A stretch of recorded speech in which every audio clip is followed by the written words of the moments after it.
हाय दोस्तों, कैसे हैं। आज आइए हम साइंस के एक ऐसे चैप्टर को लेंगे जिसका रिलेशन 8वीं से लेकर के आगे की सारी कक्षाओं में आपको मिलता रहेगा। और चैप्टर का नाम है विद्युत धारा या धारा विद्युत, इलेक्ट्रिक करंट। तो इसको समझने के लिए, विद्युत धारा की परिभाषा को समझने के लिए हमें इसकी परिभाषा के एक एक शब्द को देखना होगा और तब जाकर के आप इसको अच्छे से कंफर्म कर सकते हैं। उसकी परिभाषा आपके सामने इस प्रकार से है, उसको आप देखिए ध्यान से। प्रश्न है कि विद्युत धारा से क्या समझते हो, विद्युत धारा किसे कहते हैं, what is the electric current. परिभाषा डिफिनेशन आपके सामने है। किसी चालक से होकर प्रवाहित विद्युत आवेश के प्रवाह की दर को विद्युत धारा कहते हैं, या सिंपली विद्युत आवेश के प्रवाह की दर को विद्युत धारा कहते हैं। सिंपल, विद्युत आवेश के प्रवाह की दर को विद्युत धारा कहते हैं। The rate of flow of the charge in any conductor is called electric current. अब इसमें दो तीन चीजें हैं। पहली, चालक से धारा किससे बह रही है, चालक से। यहां चालक क्यों जोड़ा गया, क्योंकि विद्युत धारा सिर्फ सुचालकों से होकर के प्रवाहित हो सकती है, कुचालक से नहीं। अब इस सुचालक और कुचालक क्या है, गुड कंडक्टर, बैड कंडक्टर, ये क्या होते हैं, माने ऐसे सारे पदार्थ जिनसे होकर विद्युत धारा प्रवाहित हो सकती है उसे हम सुचालक कहते हैं। जैसे लोहा, सोना, चांदी, तांबा, पीतल, जितनी भी धातुएं होती हैं सबकी सब विद्युत की चालक होती हैं, विद्युत सुचालक होती है। और किसमें से विद्युत धारा नहीं बहेगी, रबर है, मिट्टी है, पत्थर है, इन सारी चीजों से, लकड़ी है, इनमें विद्युत धारा प्रवाहित नहीं होती है, इसलिए उनको बोलते हैं विद्युत कुचालक, बैड कंडक्टर। तो ये हो गए आपके गुड कंडक्टर, बैड कंडक्टर, चालक, सुचालक, सुचालक और कुचालक। तो इस चालक समझ गए, तो विद्युत धारा कहां बहेगी, चालक से होकर के, ठीक है। और जो विद्युत धारा चालक से बह रही है उसकी दर क्या है, उसका रेट क्या है, उसकी तीव्रता क्या है, इसी को हम क्या बोलेंगे, विद्युत धारा, इलेक्ट्रिक करंट, ठीक है। ये प्रवाहित होगी, विद्युत जो है प्रवाहित होगी, आवेश प्रवाहित होगा, उसी आवेश के प्रवाह जो है, धारा जो है, विद्युत धारा कहते हैं। जैसे मान लीजिए पानी है एक जगह, नदी में है, नदी में पानी बह रहा है, आप क्या बोलेंगे, जलधारा। तो विद्युत बह रही है तो विद्युत धारा, सिंपल ना। अब इसका आप देखेंगे सूत्र क्या है, विद्युत धारा बराबर होता है, विद्युत धारा, इलेक्ट्रिक करंट, ये बराबर होता है प्रवाहित आवेश, प्रवाहित आवेश बटे समय। ये आपका सूत्र है। अब मान लीजिए एक आपके पास सुचालक है, कुछ भी हो सकता है, उसमें प्रवाहित होने वाला आवेश 1 कूलाम है, ठीक है, 1 कूलाम है, और बहने वाला समय t है। प्रवाहित आवेश कूलाम है, लगा हुआ समय t है। तो विद्युत धारा, इसको हम दिखाते हैं I से। I बराबर होता है Q बटे T। अब ध्यान देना, I क्या है, विद्युत धारा, Q क्या है, आवेश, और T क्या है, टाइम। अब ध्यान ये देना है, ये जो I है, विद्युत धारा है, इसकी इकाई, इसका यूनिट होता है एम्पियर। क्या होता है, एम्पियर, कैपिटल में लिखते हैं एम्पियर। और ये जो आवेश है इसकी इकाई होती है कूलाम, कूलाम को हम दिखाते हैं C से, और समय की इकाई होती है सेकंड, आप तो जानते हैं ये सेकंड होता है।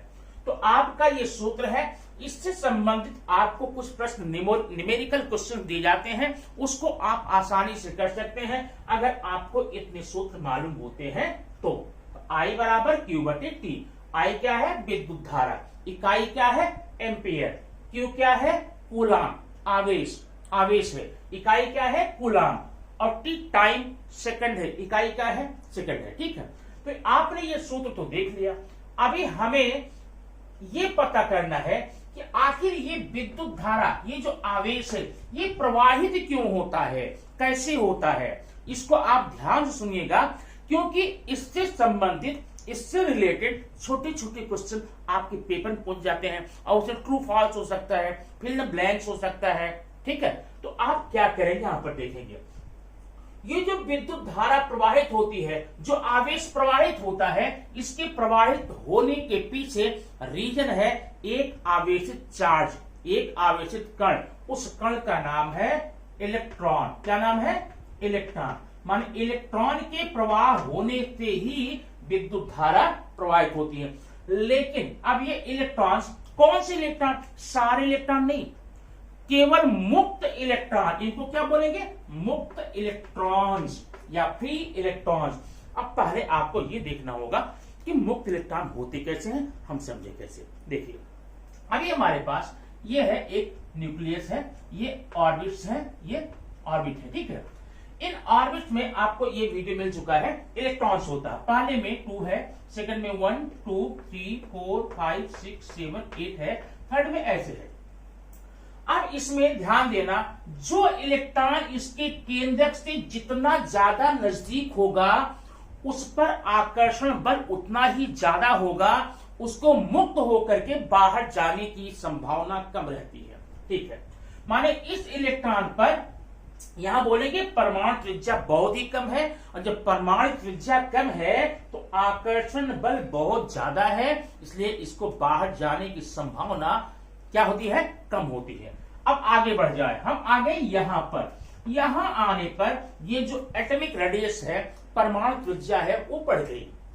अब बढ़ने से जो इस पर लगने वाला बल था वो वीक हो जाता है, क्षीण हो जाता है, कमजोर हो जाता है। इसलिए इस इलेक्ट्रॉन को बाहर जाने की संभावना इसके पहले वाले ऑर्बिट में जो इलेक्ट्रॉन है उनसे ज्यादा हो जाती है। अब सबसे बाहर ये है, इसकी त्रिज्या देखें और बढ़ गई। अब जैसे जैसे त्रिज्या बढ़ती जाएगी वैसे वैसे आकर्षण बल का मान घटता जाएगा, और जैसे जैसे आकर्षण बल का मान घटेगा वैसे वैसे इन इलेक्ट्रॉनों के बाहर निकल जाने की संभावना प्रबल हो जाती है।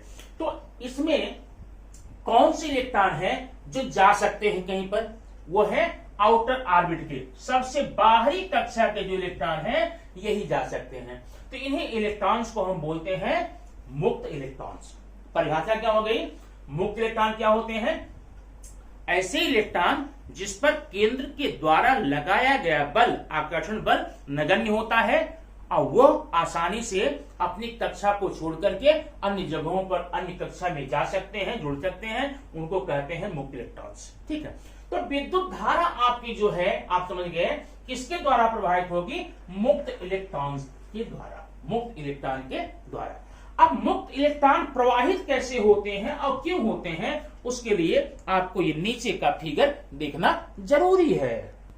ये जो दो आकृतियां आप देख रहे हैं, आकृति ये पहला और ये दूसरा, इनमें जो ये आकृति बीच में दिखे हैं ये इलेक्ट्रॉन्स मान लो। ठीक है, ये इलेक्ट्रॉन्स कैसे हैं? मुक्त इलेक्ट्रॉन है। अब देखिए, इसकी दिशा इधर है, इसकी इधर है, इसकी इधर है, ये इधर जा रहा है, ये इधर जा रहा है, ये इधर जा रहा है। माने इनकी जो दिशा है इलेक्ट्रॉन्स की, फ्री इलेक्ट्रॉन्स की, मुक्त इलेक्ट्रॉन की, वह क्या है? अनियमित है। जिधर भी दिशा मिल गई, जिधर भी वेग मिल गया, उधर ये चले जाते हैं। इस गति को बोलते हैं क्या? यादृच्छिक गति। यादृच्छिक, नाम याद रखना, यादृच्छिक, यादृच्छिक गति, रैंडम मोशन। रैंडम, ये रैंडम है, लेकिन अब ध्यान देना, मैंने इस चालक को एक बैटरी से, शुष्क सेल से जोड़ दिया। ये देखना, ये बैटरी है, ये धन चिरा है, ये ऋण चिरा है। अब जब मैंने यहां पर ऋण से जोड़ दिया तो ऋण चिरा इसको ऋण बना देगा और ये धन इसको धन बना देगा। तो अब इलेक्ट्रॉन्स का प्रवाह जो होता है ऋण सिरे से, ऋण ध्रुव से धन की तरफ होगा। सारे इलेक्ट्रॉनों का प्रवाह इस प्रकार से आप यहां पर देखेंगे। इसे कहते हैं नियमित गति। नियमित गति बोलते हैं। ये कैसा था? अनियमित था, यादृच्छिक था। ये नियमित है, रेगुलर है। ठीक है, अब इलेक्ट्रॉनों का प्रवाह किधर है? ऋण ध्रुव से, ऋण सिरे से धन की तरफ। ठीक है, अब ध्यान देना, जब इलेक्ट्रॉनों का प्रवाह ऋण से धन की तरफ हुआ तो विद्युत धारा किधर बहेगी? आप ऐसा नहीं बोल देना ऋण से धन की तरफ। याद रखना हमेशा, विद्युत धारा की जो दिशा होती है वो ऋण के प्रवाह के विपरीत होती है, इलेक्ट्रॉन्स के प्रवाह के विपरीत होती है। माने जब इलेक्ट्रॉन्स ऋण आवेश से धन की तरफ आ रहे हैं तो विद्युत धारा की दिशा क्या होगी? धन आवेश से ऋण की तरफ होगी। अब एक प्रश्न यहां पर यह बन गया, भाई ये इलेक्ट्रॉनों का प्रवाह हो क्यों रहा है, धन आवेश का प्रवाह क्यों हो रहा है, क्या रीजन है, क्यों ऐसा होता है? उसके लिए हमें एक और पॉइंट लेना पड़ेगा। लेकिन अब चलते चलते हमने यहां पर पढ़ लिया विद्युत धारा, विद्युत धारा का सूत्र और इकाई एम्पियर है। ठीक है, अब एम्पियर में कुछ सूक्ष्म इकाइयां होती हैं। सूक्ष्म कैसे? ये देखिए, 1 मिली एम्पियर, ये एम है, 1 मिली। अब मिली एम्पियर लिखते समय एम को स्मॉल में और 1 को कैपिटल लिखना। 1 मिली एम्पियर बराबर होता है 10⁻³ एम्पियर, याद रखना इसको। और एक चीज और, आपकी किताबों में ऐसे दिया गया, अगर आप उलट करना चाहें तो ये करिए, 1 एम्पियर बराबर 10⁻³ मिली एम्पियर। ठीक है, माने 1 एम्पियर में 1000 मिली एम्पियर होते हैं। अब एक इकाई और है, 1 म्यू माइक्रो एम्पियर, ये बराबर होता है 10⁻⁶ एम्पियर। ये आपकी सूक्ष्म इकाइयां हैं एम्पियर को व्यक्त करने की। अब हमें ये पता करना है कि आखिर एम्पियर क्या है। एम्पियर जो है धारा की इकाई है, आपने देखा, लेकिन आपके एग्जाम में ये आपको क्वेश्चन बनकर आएगा, एम्पियर से क्या समझते हो, what do you know about ampere, means define the ampere, ampere की परिभाषा लिखो। अब इसके लिए एक काम करेंगे, हम लेते हैं एक सुचालक, यह है सुचालक। ठीक है, एक निश्चित क्षेत्रफल का है, यह है सुचालक है। अगर अब इसमें हम धारा प्रवाहित करेंगे, क्या? विद्युत धारा, आवेश। ठीक है, तो आवेश प्रवाहित करेंगे हम। आवेश प्रवाह को 1 सेकंड तक, t बराबर 1 सेकंड तक आवेश प्रवाहित करेंगे। अगर किसी सुचालक में से, ध्यान देना, अगर किसी सुचालक में से होकर 1 सेकंड में 1 कूलाम, 1 सेकंड में 1 कूलाम आवेश प्रवाहित हो जाए, पास हो जाए, तो हम ये बोलेंगे भाई इस सुचालक की जो मात्रा है, सुचालक की जो कैपेसिटी है वो 1 एम्पियर है, या इसमें से प्रवाहित धारा का मान 1 एम्पियर है। परिभाषा फिर सुनना, यदि किसी सुचालक से 1 सेकंड में 1 कूलाम आवेश प्रवाहित हो जाए तो चालक की धारा, चालक में प्रवाहित विद्युत धारा का मान 1 एम्पियर होता है। If 1 coulomb charge passes in 1 second, if 1 coulomb of charge passes in 1 second in any conductor, then we can say that the value of electric current in the conductor is 1 ampere। ठीक है, ये तो आपकी परिभाषा हो गई। अब आगे और समझने के लिए कि विद्युत धारा का प्रवाह आखिर होता क्यों है, इलेक्ट्रॉनों का प्रवाह क्यों होता है, धन का प्रवाह क्यों होता है, उसके लिए हमें अगले एक और बिंदु को आपको समझाना पड़ेगा, देखना पड़ेगा। देखिए वो बिंदु क्या है, और वो पॉइंट है आपका विभव, पोटेंशियल। विभव क्या होता है, पोटेंशियल क्या होता है? बस सिंपल शब्दों में अगर कहें, मेरे पास एक सुचालक है, ये चालक है, कंडक्टर है। ठीक है, इसका सिरा ये ए है, ये बी है, ए बी। अब इसके सिरे ए पर और बी पर कुछ आवेश होगा, तो जो आवेश का स्तर है, जो आवेश का अमाउंट है, जो आवेश का क्या बोलते हैं उसको, मात्रा है, उसको ही हम विभव बोलेंगे। माने किसी भी सुचालक के सिरों पर पाए जाने वाले उपस्थित आवेश की मात्रा को विभव कहते हैं। सिंपल बात, एक चालक है, उसके दोनों सिरों पर जो चार्ज होगा, जितना आवेश होगा, उसी आवेश के स्तर को, मात्रा को हम क्या बोलेंगे? विभव बोलेंगे, पोटेंशियल बोलेंगे। अब विभव कैसे होता है आप समझिए। मान लीजिए आपके पास ये आवेश, इसका कैसे होगा? मान लीजिए आपके पास यहां पर एक ये है, कोई पात्र है, बर्तन है, इसमें पानी भरा है, और यहां भी आपका एक पात्र है, यहां भी पानी भरा हुआ है, ठीक है। अब पानी इसमें हम यहां पर कर देते हैं कप, यहां तक भरा है। अगर इसको हम एक पाइप से जोड़ दें यहां पर, तो क्या होगा? अधिक पानी, जहां पर पानी की मात्रा ज्यादा है, वहां से कहां जाएगा? कम की तरफ जाएगा, बराबर है। और कब तक जाएगा? जब तक कि दोनों का लेवल बराबर नहीं हो जाएगा। इसी तरह से हमारे ये विद्युत विभव भी होते हैं। विद्युत का जो विभव होता है वो भी इसी सिद्धांत पर काम करता है। कैसे काम करता है ये भी देखिए। यहां पर जो देखो, अभी ये दो मैंने विभव ले लिया है, ये तो आपका ए है, ये बी है, ठीक है। तो जो ए है वो धन है और बी है ऋण है। यहां पर आवेश की मात्रा ज्यादा है, आवेश की मात्रा ज्यादा है, ठीक है, अधिक आवेश है। यहां पर निम्न आवेश है। अब प्रवाह कैसे होगा? याद रखना इस बात को।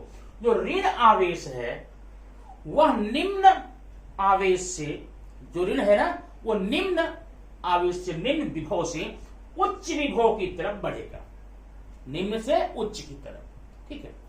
और जो धन आवेश है वह उच्च से निम्न की तरफ जाएगा। इनका तो प्रवाह हो गया।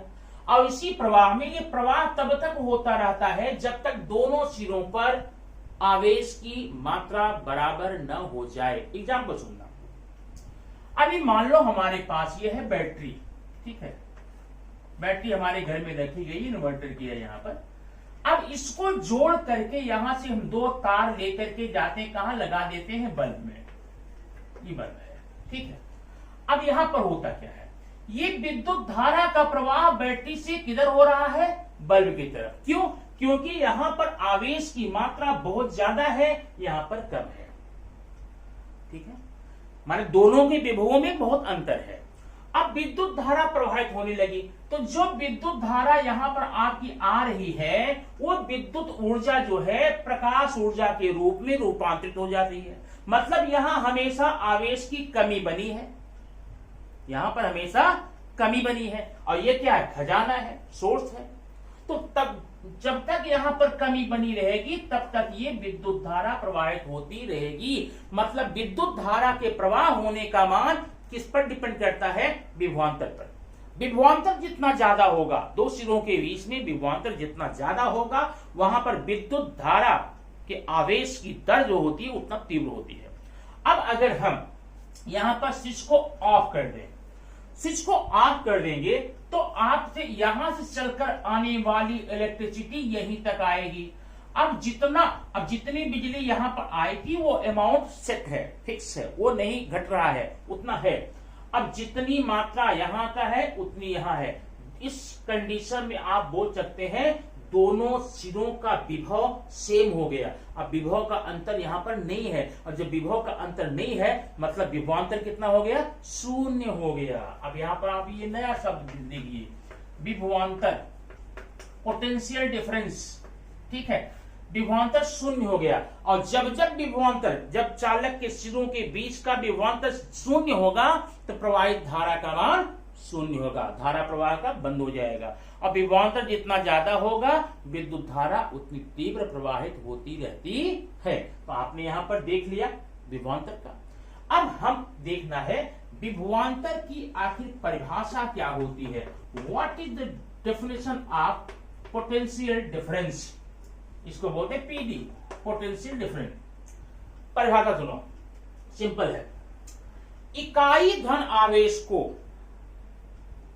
निश्चित, इकाई मन निश्चित, इकाई धन आवेश को एक सिरे से दूसरे सिरे तक ले जाने में किए गए कार्य को हम विद्युत विभवांतर कहते हैं। सिंपल परिभाषा। अब मैंने यहां पर एक से दूसरा बोल दिया, आप ऐसे बोल सकते हैं इकाई धन आवेश को बिंदु ए से बिंदु बी तक ले जाने में जो कार्य किया जाता है उसी कार्य की मात्रा को हम बोलते हैं विभवांतर। ये परिभाषा हो गई। Means the amount of work done, the amount of work done to carry unit positive charge to the negative is called potential difference. मतलब एक यूनिट पोटेंशियल, एक यूनिट पॉजिटिव चार्ज को पॉइंट ए से पॉइंट बी तक ले जाने में जो अमाउंट ऑफ वर्क करना होगा, जो कार्य की मात्रा करनी होगी, उसी कार्य को तो हम बोलेंगे क्या, बोलेंगे विभवांतर, पोटेंशियल डिफरेंस। अभी देखिए, तो आपने यहां पर देख लिया, यहां पर दो चीजें याद रखना, धन आवेश किधर से किधर प्रवाहित होता है, उच्च विभव से निम्न की तरफ। धन आवेश, धन आवेश उच्च से निम्न की तरफ, इसका मतलब इलेक्ट्रिक करंट उच्च विभव से निम्न की तरफ, ठीक है। और इलेक्ट्रॉन किधर होगा, निम्न से उच्च की तरफ। ये बात है आप यहां याद रखना। अब ये जो पोटेंशियल डिफरेंस होता है, इसका सूत्र आपको हम बताएं कैसे करेंगे। ये बराबर होता है कार्य,